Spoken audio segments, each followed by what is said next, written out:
Good afternoon to everyone. Welcome. Before I start, I hope everyone is able to see me and hear me. Okay. So warm welcome to Naman HR's webinar on success factors for assessment center role of assessors. In this webinar, we are going to cover the features of an assessment center, its purpose, essential elements for its success, and the critical role played by assessors to drive the entire assessment center experience. Our faculty for this webinar is Mrs. Urvi Raichandani.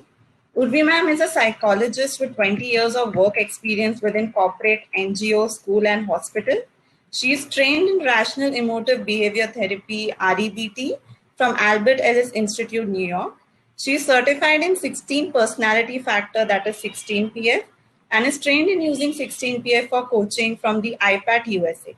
She has also used other psychometric tests such as Fyrobi, CMI, etc. She is a Gallup certified strengths coach and is an International Coach Federation certified ACC coach. She is also a certified assessor by XLRI Xavier School of Management.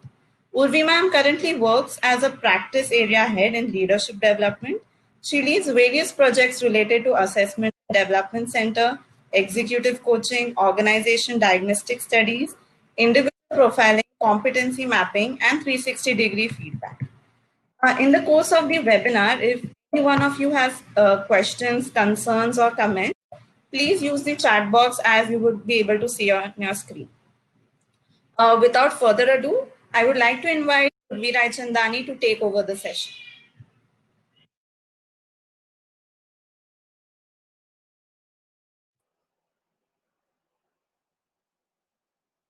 Thank you, Pauline. Thank you so much for this gracious introduction. Thanks a lot for that.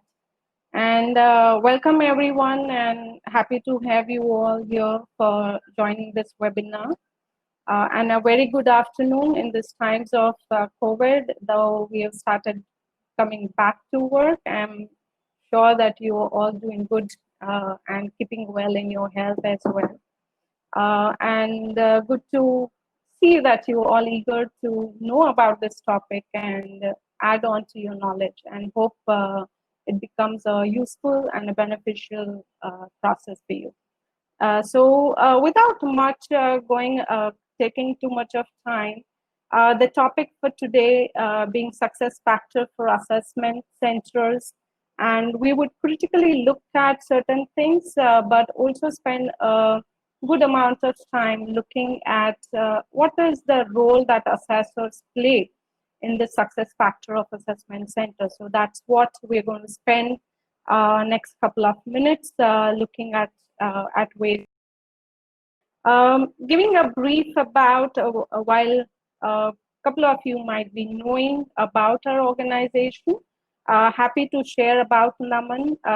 We are a 16-year-old HR consulting firm, and we are working in the space of assessment and consulting and development space, working especially for areas like in core HR aspects like organization diagnostic studies, organization structure, performance management system, competency mapping, and in the areas of assessment and development, use varied psychometric tools that can help assess for varied purposes, using tools like 16PF or strengths, and also virtual assessment platform.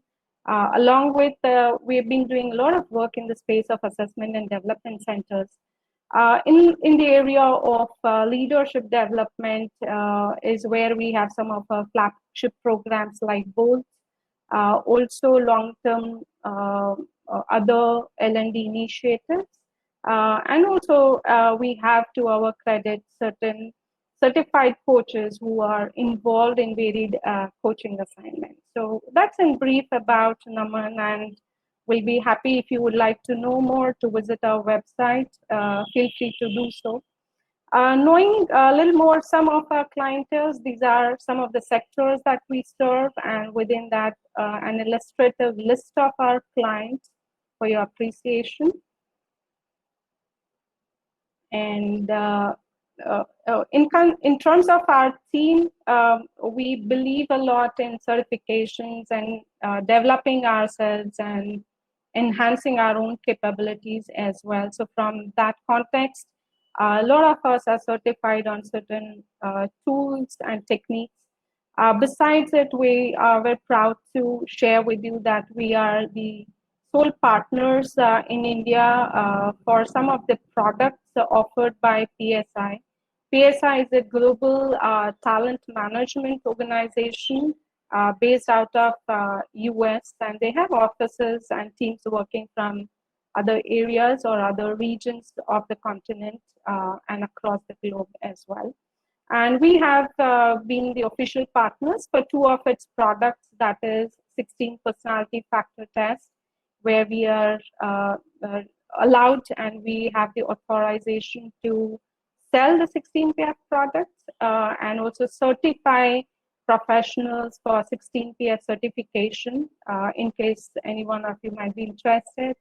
Also that we are partnered for it's an online tool for virtual assessment that is called VAC, and a part of different elements that are included in VAC like inbox, situation analysis, role plays or so. We are also kind of authorized to conduct some of the certification programs, that is assessor skill certification. And that's where we thought it might be a good idea to share some of the best practices in the area of assessment and development centers. At the same time, bring in some more best practices in terms of assessors' role into assessment development centers and help you know more about it. So that's in brief about Naman and the organization that we represent.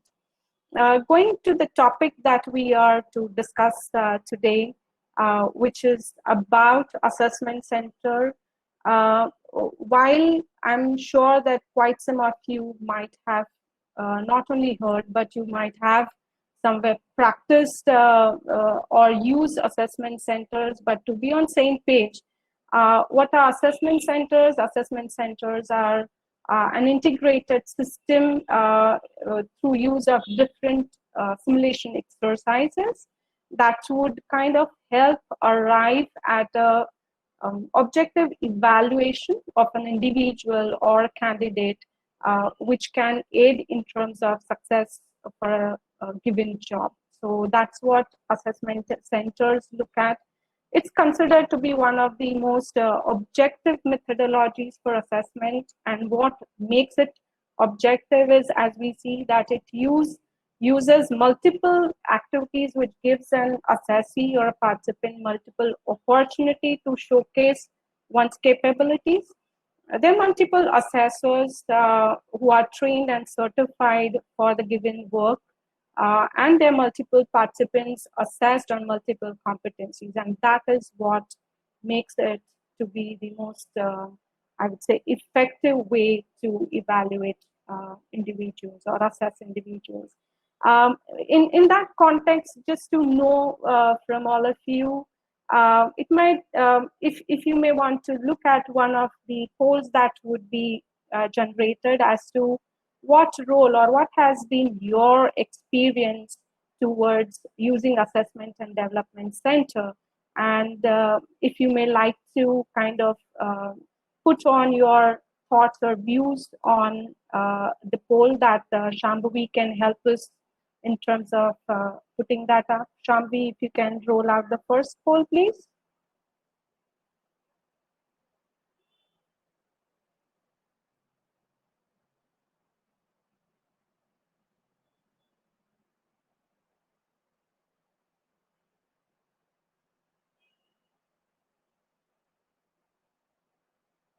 All right. So if let's say some of you or all of you have been able to come up with a thought or a view on assessment and have been able to register your response, as we see that in terms of assessment center, there are different roles or different individuals that are involved into it, be it in terms of assessors, be it in terms of administrators, moderators, coordinators, uh, and not to leave out the assessees themselves. So look from that perspective of assessment and development center. Traditionally, if we see assessment or development centers were some years back being used to take up assessments in person. And that's where, if we see some of the critical differences between the traditional and the virtual AC approach, and I'm sure that you all must be kind of leveraging on some or the other virtual platform these days. And that's what is also happening in the space of assessment centers. And a lot of companies across the world, and even in India, are using virtual platform for assessment centers. If we quickly look at what are those differences, or what is it that both bring to us in terms of the benefits or so. In terms of location, yes, the major difference is that in traditional AC, the participants and the assessors um, assemble or gather in one location, wherein with the virtual platform, it gives that freedom to connect from anywhere on a virtual platform. And that's where the assessors and the assessees both can do that well through a virtual platform. In terms of the assessors and the role of assessor in the traditional versus the virtual would be that um, the assessors do carry out observations within the online on the assessment center, that is the in-person or the traditional one, wherein there could be other some online tools also, certain psychometrics tools or so, wherein in the virtual platform, there are both kinds of opportunities, wherein there's certain virtual assessment platforms which are more algorithm based, and based on the responses of the participants or assessee, the data gets captured, wherein there are some which also have a facility to involve the assessors for the purpose of marking and evaluation. And I think that is a fantastic opportunity to leverage onto the virtual platform as well. Because if we just kind of have assessment driven through algorithm, the expertise or that still could come somewhere not meet all of the needs that are required for the assessment overall. So the bringing in of trained assessors and certified assessors, even in the virtual platform, that's one of the key aspects of PSI's product as well, where the assessors get closely involved for the purpose of marking. In terms of documentation, yeah, versus the traditional, which used to have, and I'm sure that some of the participants or some of you might have experienced that there's a huge documentation work when we do in person, and a lot of papers and tools to be managed, versus when we look at the virtual, that much ease in terms of managing the data points because it's all stored into the system. So that's some of the benefits. Time, as again we know, it's more, the traditional used to be quite time consuming, which could range from maybe a 1 day or a 2 day or even at times 3 day of assessment development centers, to the moving of virtual, where people can connect anywhere, anytime, and saves a lot of time and energy of individuals, which gets covered into the next point of logistics, saves time onto traveling in the terms of logistic, other requirement, etc. So I think that's one of the benefits as well from the virtual platform. And a part of it, the reporting structure, the way it can be system generated in the virtual platform, wherein in traditional, it could be both manual at the same time, that could be system driven also. So these are some of the quick key highlights for the traditional versus the virtual platform of using assessment and development centers Both are widely used, wherein in the current times, the virtual may have more benefits without waiting for people to travel and put their lives to risk. I think virtual still has a lot of benefit at that point. However, it might be essential to see what that system offers overall from that connotation. Let's look at the applications, and from that perspective, while we will take your views and on how have you or your organizations kind of used assessment or development centers in your organization or in your work. But if we broadly see the applications or uses of AC could be kind of clubbed in three broad aspects. That is, one for prediction. When we say prediction, it could be for identifying the potential for selection or for promotion or for succession planning, or could be for diagnosis in the context of seeing what are the strengths or development areas, or what are some of the training needs, and identifying the developmental needs of people. At the same time, in context to the development, where it is more about the large initiatives and training interventions for around onto that. So these are broadly in terms of how the results of assessment development centers could be used. So if you may like to share your view on how your organization has been using assessment and development centers, and if you may want to kind of log in your perspective out there, would be helpful as well.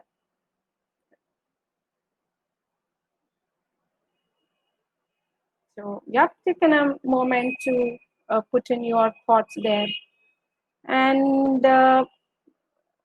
all right, so a lot of, when I see the results, a lot of you have been using it for hiring and also while, yep, I think people are responding to it as well at this point. Great. A lot of them using for succession planning, leadership, also for hiring purposes. Some using it for promotion, some about 11% using it for promotion, and the identification of the high potential. So about 11% there as well.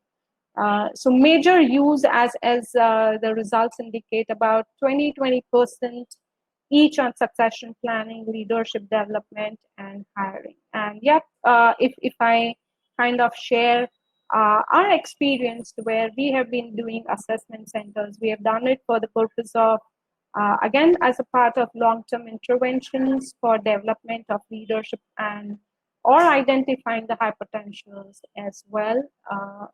Not much for the purpose of hiring, but yeah, a lot for the purpose of promotion. So that's somewhere when Naman is involved or we have been involved, we have done assessment development centers for those purposes.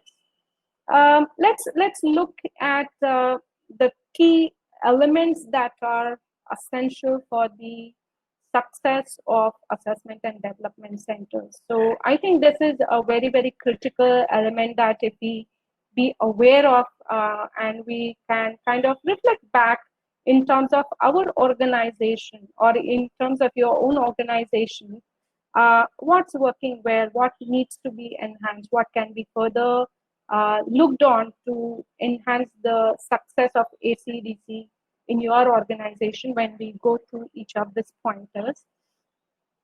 Wherein the first one talks about the element of systematic analysis to determine the jobs and job relevant behaviors. So when we talk about this particular aspect, what all it entails is that it's very critical that when any assessment or a development center is taken up, the organization spends a good amount of time and effort in understanding what are those behaviors and competencies that are critical for the performance of a job or for a success of a job. And while taking up the assessment, important to identify those behaviors and parameters on which individuals are to be assessed. So I think that job analysis for relevant behavior identification and competencies are very, very critical. Also that when those behaviors or competencies are driven, it should have observable and measurable behaviors. If there are behaviors which are more in terms of, let's say, perception or capturing about knowledge, it would become that much more difficult for assessment or the assessors to do their jobs. And also looking at what are those critical competencies for success. There could be a long list of competencies required for a success of a job, but which are those critical ones which can be included as a part of the assessment centers. So that's something that could be looked on or needs to be considered.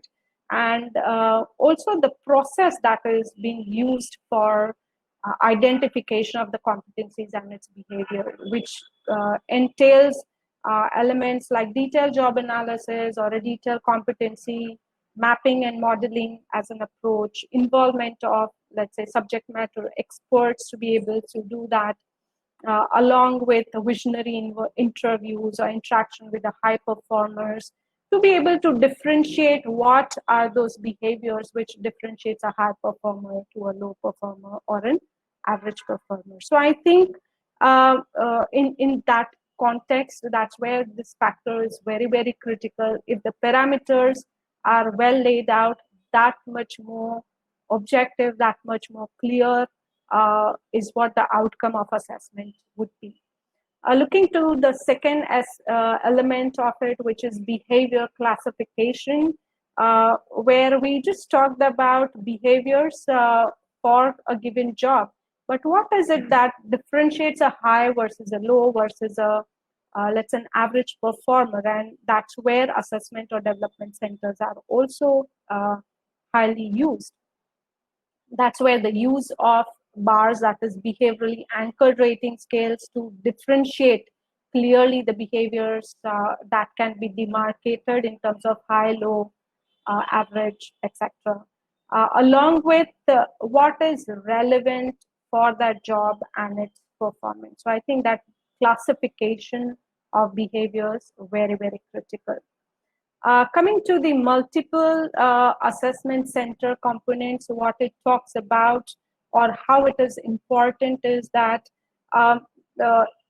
it should give an opportunity. The assessment and development center should give an opportunity to the assessee to be able to showcase themselves and the best of themselves. And that's where mix of different exercises, be it in terms of individual and group exercises or certain psychometric tools, could be something which can entail multiple aspects or multiple components for it.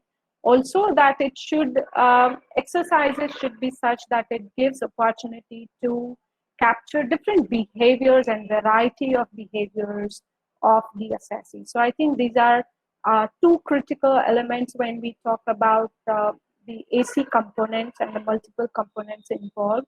And not to forget that whatever exercises are designed, there should be some amount of pre-testing, so as to be sure that it gives the scope to the assessee to measure what it wants to assess for a given job holder or for a given job.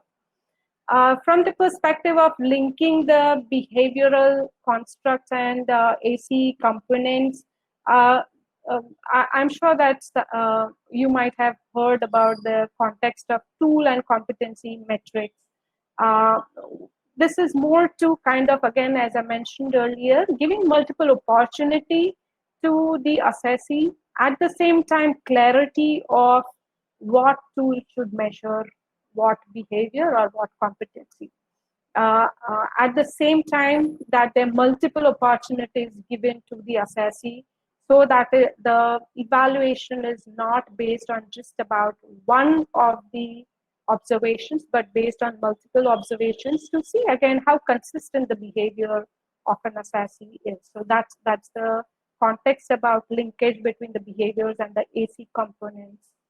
Coming to the simulation exercises, and that's one of the highlights for assessment development centers, where individuals or the assessees, the design of AC is based on the simulation of how near to real life workplace looks like, and that's where simulation exercises need to be designed in that manner.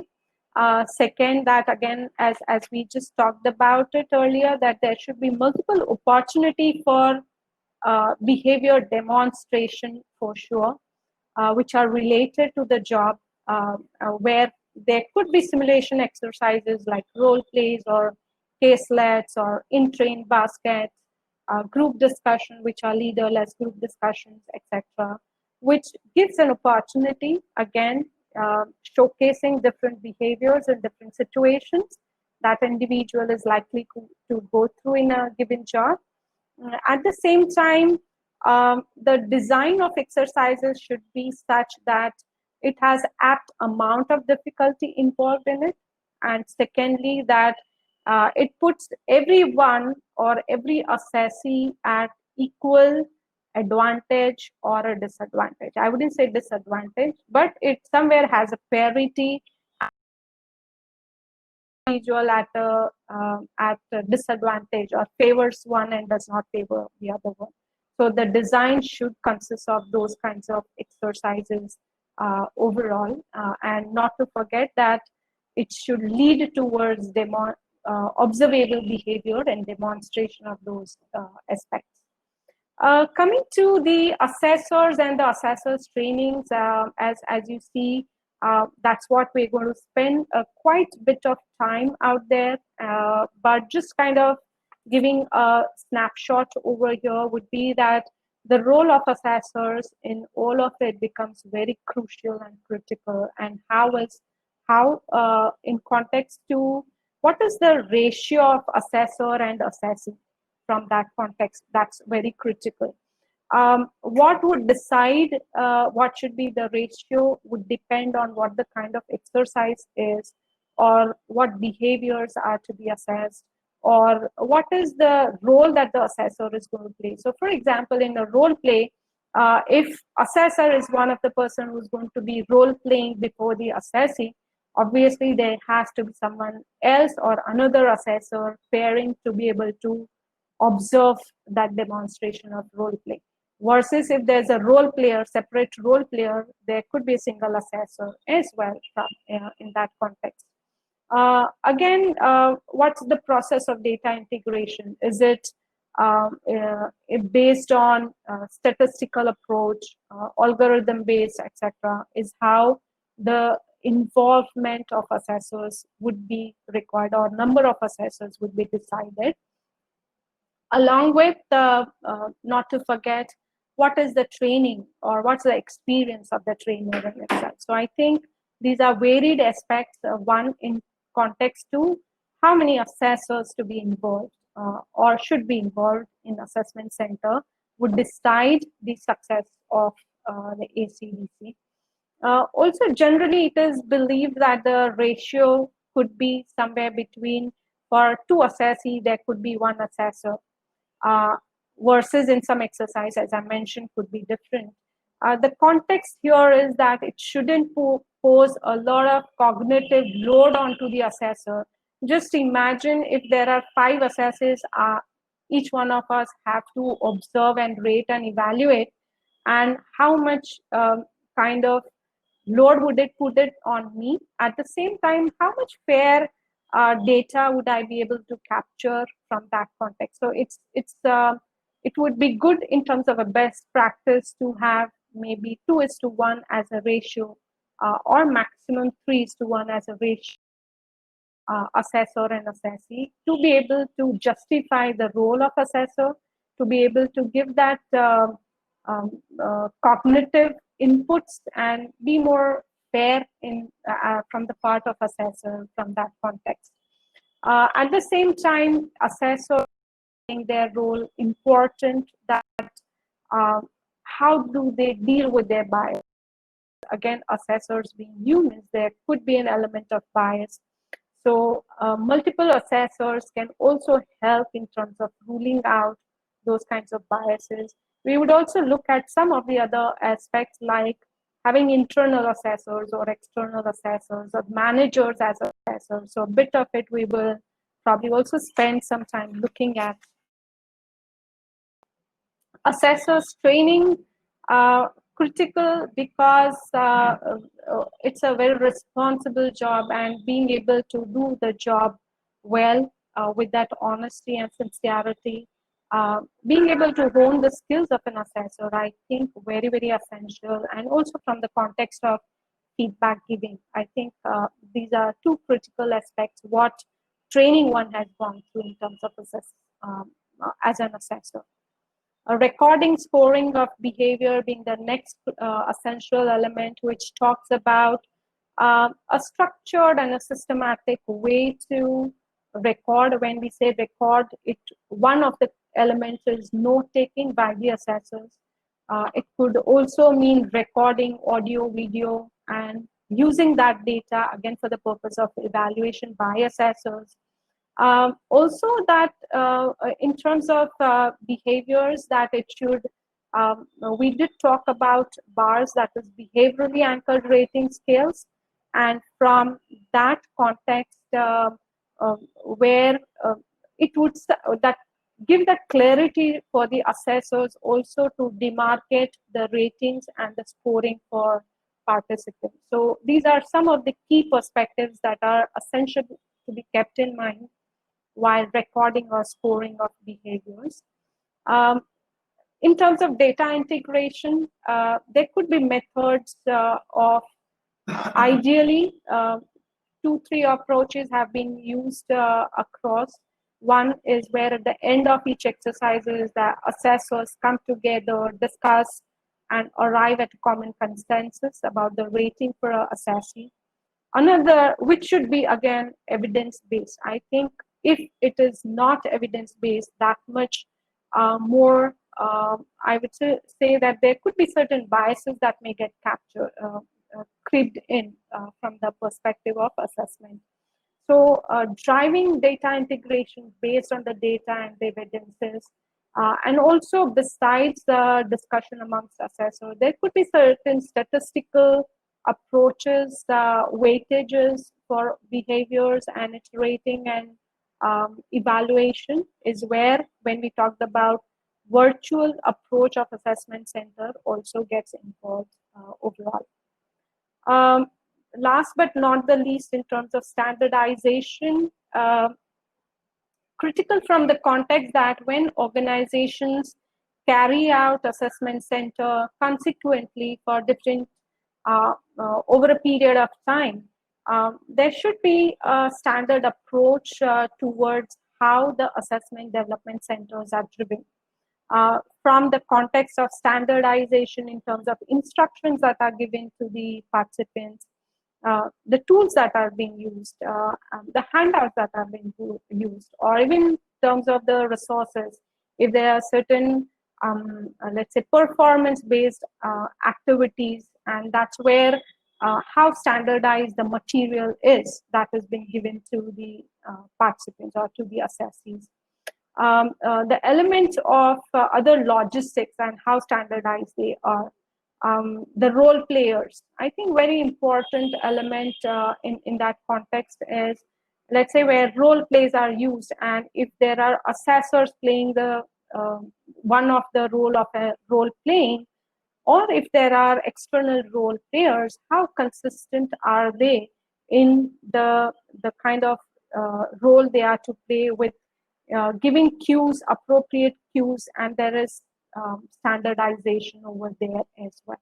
So I think these are some of the very critical elements that one should consider either while designing assessment development center or while considering assessment development center for its success.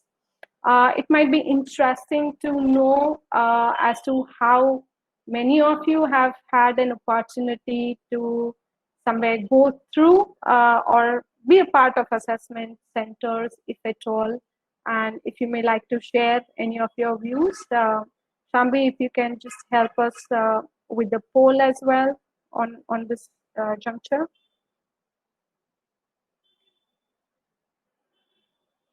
Okay, so while that happens, we would look at, we talked about assessors training and the role of assessor.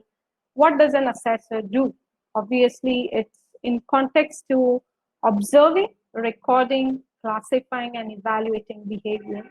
Sounds simple, easy, but I'm sure all those people who've been involved into assessment development centers would kind of share their views as to it's not as easy as said.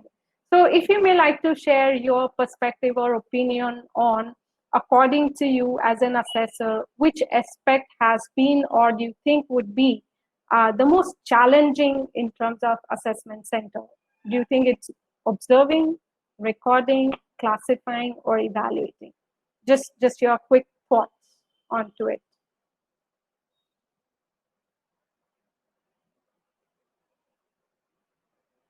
Great. Yeah,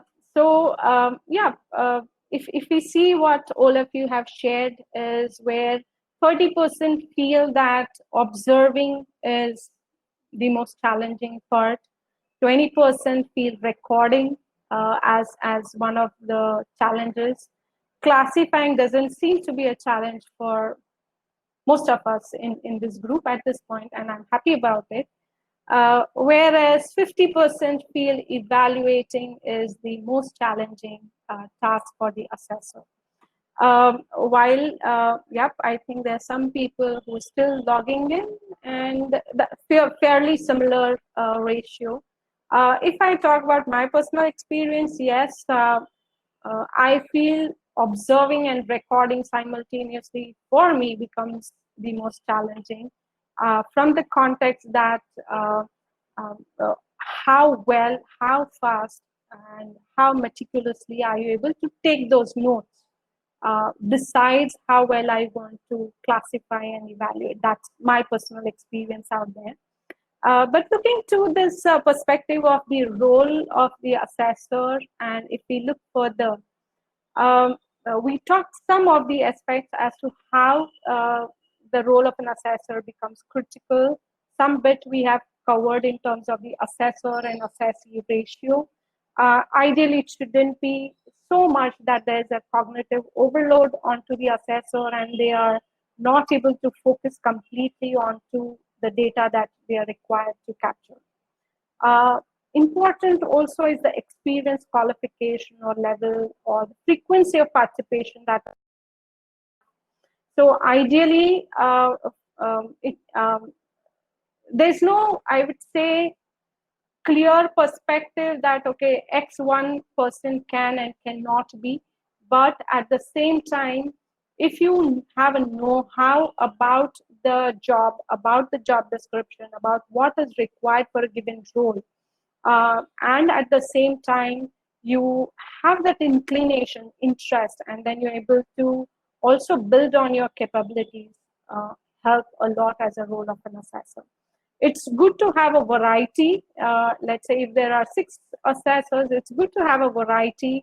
At the same time, level would also play an important role from the context that, let's say if the assessment is for a senior management role versus the assessors who are very, I would say, in terms of their experience, not up to that level, the buy-in of the assessee could be one of the concerns, though they may possess the required competencies or skills.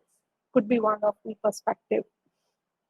At the same time, in terms of frequency, and that is where an ongoing, let's say if I get involved once in a while on assessment centers, probably at times it takes some of that investment onto me to kind of drill back into that process of assessment center. And that's where it may help to have some such consecutive experiences, probably could be a helpful thing. Types of assessor, we did talk about it. There could be balance of, or there could be an involvement of internal and external assessors. A lot of times when we have been doing assessment centers for our clients, it has a mix of both. It has all external or all Naman assessors. There could be a 50% ratio of internal assessors as well, who could be, let's say, cross-functional heads of the department, etc., who may get involved in the process of assessment center. The catch here is that, for example, assessee who is there and the manager of that person is one of the assessor may creep in the bias or may have an impact on either side, be it assessee or assessor. So I think it is important to look into when we appoint internal assessors. Many times there could be rotation in terms of if there are participants from X function, there could be assessors from Y function at much senior levels where they have no know-how of the participants from that context, which can then facilitate the success factors, and that as that much biases could be reduced and performance may not get so much impacted for assessors.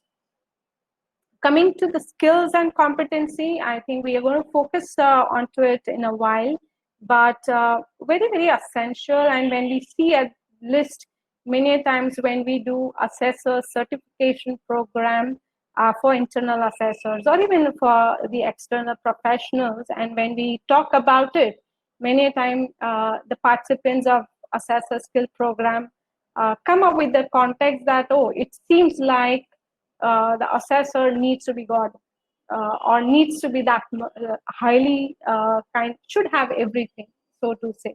So very responsible job, as someone already mentioned here again.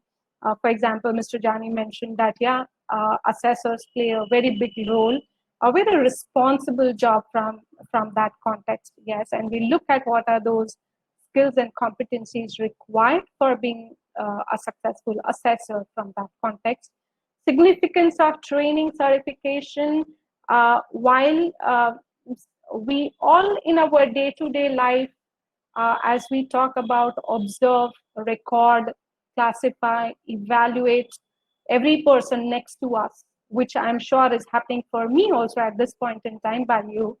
But it further needs some specialized skills at the same time, having finished in that skill set of observing, recording, classifying, and evaluating without judgment, without bias. And I think that's one of the critical roles when we go through that certification. It brings in, or it trains us, and it helps us to practice again and again. So that's the importance of the training and certification. And let's look at the perspective of the skills required for an assessor when we talk about observe, record, classify, evaluate.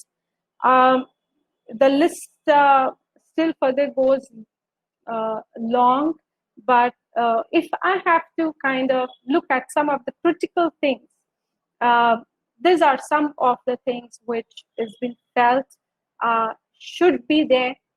While I wouldn't leave out onto the others, but for assessor, let's say in traditional approach where there is a 1 day, 2 day, or 3 day assessment center, and the assessors are constantly involved in observing, recording, one after the other exercises. It calls for long period of focus and concentration. Moment is lost, the data is lost, and that is where that focus and concentration is very, very critical. Listening, whole job is done onto that one bit besides obviously observing. So I think very, very important that as assessors, we are effective listeners, good listeners, because it's not just about kind of hearing and recording, but also capturing the non-verbal within that while you are recording becomes very critical. Someone may ask what does suspend or suspend judgment mean, or along with a sound judgment. Sound judgment is understandable for all of us. Suspend judgment from the context that while the exercise is on, while we are observing the participants and while we are taking notes, uh, one may not want to start jumping to the last stage of ORCE, which is evaluating. So if I am observing and recording, I need to suspend my judgment of evaluating the assessee at that point in time. And that's what suspending judgment talks about. Sound judgment, yeah, being more clear in terms of data and evidences to be able to arrive at the proficiency level rating based on the bars or the rating scales and the competencies and its behaviors. Decisiveness from the context that when you have to evaluate, and I will quote back to the poll, and where quite number of people, 50% people said that, yeah, evaluating is the challenging job. And I would also agree to it from the context that as humans, while that we want to be bias-free, we want to be kind of fair, somewhere we may still experience that challenge, or we may still experience that concern with making decision for evaluating individual. And I think that's where clear decision making based on the benchmark behaviors, based on the rating scales or the scoring that has been provided as assessors would be helpful, and that's required to be done. I cannot leave it loose. Open-minded, mature from the context that when there's data integration, there's a need to kind of come in with evaluation with other, discussion with other assessor. That's where being open at the same time where we see assertive is a mix that is very, very much required to arrive at an objective decision. Fairness, objectivity, data-driven, so in that case, analytical, we did talk about it for the purpose of classification, where if I'm observing, recording, I need to classify to be able to analyze and evaluate. That's where analytical skills are required.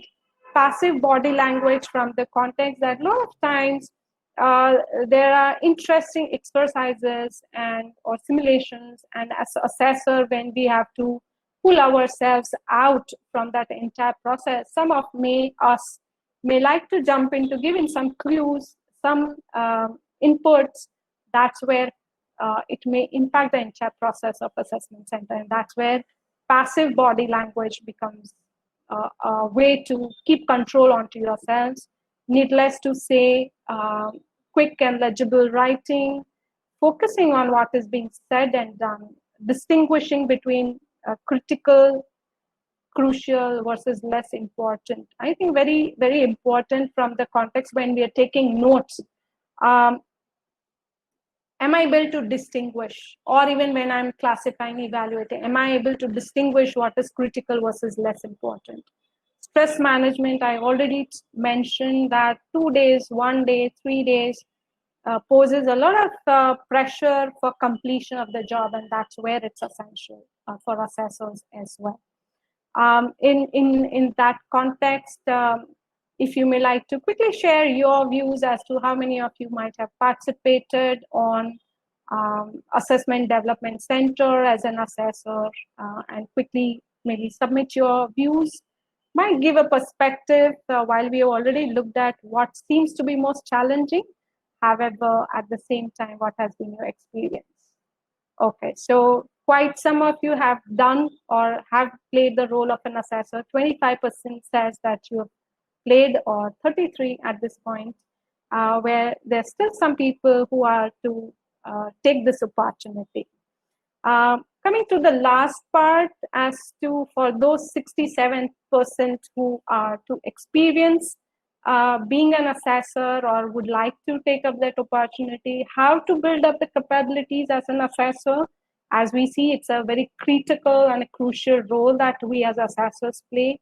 I think based on my experience and also best practices, first would be having that genuine interest in people and their development. should be the first thing. It shouldn't become a mechanical process for us that we go there, observe, record, classify, and evaluate. I think that would make the process not just mundane for us or the other person. I may not enjoy that much later on. Intently observing, recording from time to time, if I want to hone my skills as an assessor, even if I'm not a part of an assessment center at the point. So if I want to build onto it, I may want to just maybe at some point in time take up that as a short practice for myself. Being aware about what biases I carry as an individual, what impacts me, and being able to gradually, with that awareness, manage them so that when I get into the role of assessor, I'm being as much fair and objective, leveraging opportunity for assessment as an assessor, if that's an opportunity within your organization or otherwise, you may want to grab those opportunities. And needless to say that having some structured training surely would add on, not only in terms of credential, but your confidence to take up that role as an assessor. So these are certain things that you can begin with or initiate with in terms of the role of an assessor or building your capabilities as assessor. That's what brings us to the end of it. And yep, I'll be happy to take up questions. I know we started a little late and shoot up onto it, but yep, you can share in your questions at this point if you have any. Okay, so Jay asked that how to assess intangible or non-measurable aspects like ownership, stakeholder management, etc., or values from that context. So maybe what I would say, Jay, is that if when I'll go back to the first phase or first step of what would ownership look like, what is expected in terms of behaviors, similarly in terms of values, expected as values. Many times we, let's say organizations have values and organizations run on those core values where their behaviors identified. So I would still say that there is quite some scope to identify the behaviors, what would ownership mean or look like, or stakeholder management look like, and from that it could still be converted to make it more observable and measurable. That's what we have been doing, where organizations might have asked us to assess employees on to some of the values around along with certain competencies, and that's what we would have done. Can you repeat the assessor-assessee ratio? Yeah, sure. So we talked about the element of the ratio of assessor-assessee would depend on what the exercise is, what is the process. So for example, in terms of role play, classically what we have been doing is there are two assessor and a assessee comes in for a role play where one of the assessor becomes a role player. And if I'm an assessor, I would observe, and then at the end of it, I would partner with the co-assessor to integrate the data. So that's where the ratio of assessor is 2 versus assessee 1. Wherein on certain, let's say, group simulations, where there are 6 participants and there are 3 assessors observing 2 participants each. So the ratio has changed over there. Versus, let's say, there's an in-basket exercise, be it virtually done or done in person, and there could be one assessor who can review the in-basket responses of an assessee, and based on that carry out the evaluation. So ratio over there is 1:1. So that's what the assessor-assessee ratio talks about. I hope I've been able to respond to that question. All right. How the market looks like these days in ACDC based on Mr. Maheshwari's question. I would say that we had thought that maybe Assessment Development Center may take up a little backseat in the current times, but probably that's not what we have experienced. We have had clients who have considered both in-person assessment even during this time of COVID, and we've gone to the client place I would say about 20 days back to do that. At the same time, the virtual assessments are picking up quite well.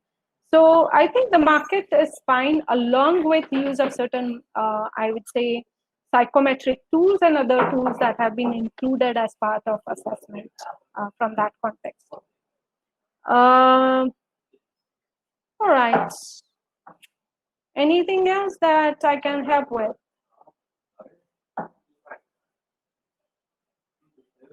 All right. So I think if there are not any other questions, we may be fine to close. At the same time, what we would suggest is if you have additional questions, you can write back to us, and I'll be happy to respond to you on the mail as well. So you can probably share in your questions there as well.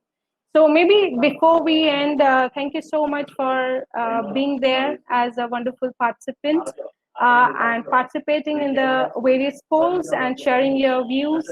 Also, just wanted to let you know, in case any one of you might be interested, we're coming up with the Assessor Skills Certification Program starting 29th of July, which is a virtual certification program spread over 8 sessions of 2 hours each, scheduled every Mondays and Tuesdays. At the same time, just to kind of share with you, this program would be delivered by PSI trained experts and trainers, and you would be getting, or the certification would be offered from PSI from the context of certified assessor skills. So yeah, that's in terms of, in case anyone wants to leverage this opportunity, at the same time build on and add on to your skills. That's something that you may want to do if at all interested. And thank you so much, and do write back to us or connect with us in case some of your questions have been missed out by me. Probably you can write to me at urvi@namanhr.com, and I'll be happy to answer your questions if any. At the same time, if you need any of the help from us related to assessment development centers, feel free to get in touch with us. Thank you so much. Thanks everyone for being there. Thank you.